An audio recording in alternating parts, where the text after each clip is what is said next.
Well, this is an interesting email that I got because it doesn't ever talk about what prompted the complaint that this viewer has. And what it is, which you'll quickly figure out, is the whole Michelle Fields incident. She, of course, the former Breitbart reporter who was grabbed in some fashion by Trump campaign manager Corey Lewandowski. She claimed that she was almost thrown to the ground by Lewandowski. That does not appear to be true if you look at these videotapes. He originally said that he didn't know who she was and he never touched her. Well, it's clear that he did touch her in some fashion because she, of course, showed the bruises. I think this is a regrettable incident that should never have risen to the level of a criminal case. Probably even Trump now says Corey had apologized to her. Maybe that would have been better, but he didn't. Trump doesn't think that would have changed her from making a major issue out of this. Surprising how many of you have responded to this. It's kind of an old story now, which was brought back, and the reason we did it on Sunday on Media Buzz was because of the misdemeanor charge filed by Florida police. All right, so here's Stan H., Bozeman, Montana, saying the following: "Give me a break about media people should never be, quote, touched. They seem to darn near kill each other to get close to the person of interest.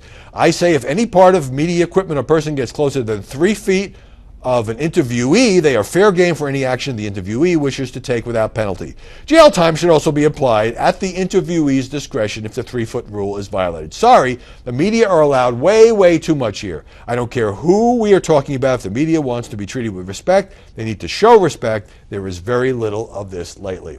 This is a reference, I think, to Susan Ferricchio, the chief congressional correspondent of the Washington Examiner, saying that she's been in plenty of these media scrums and that she has never been grabbed in the fashion that Michelle Fields says that she was grabbed and that she thought this was too much. On the other hand, Kirsten Powers on the same panel said that if something like this had happened to her, she's not sure she would have even made it into a major issue. Maybe you complain to the campaign instead of going to the police.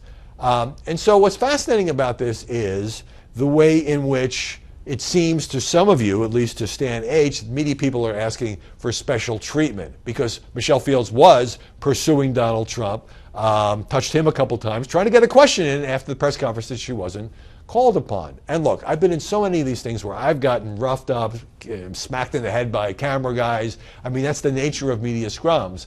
So that's why, again, I say I am surprised that this has become such a major national issue. If you're going to be involved in the rough and tumble of a presidential campaign, stuff like this is going to happen. This is not to excuse what Corey Lewandowski did. At the same time, it seems to me that many of us, and perhaps the Florida police, are making a federal case or a state case out of something that proves once again that politics is a contact sport.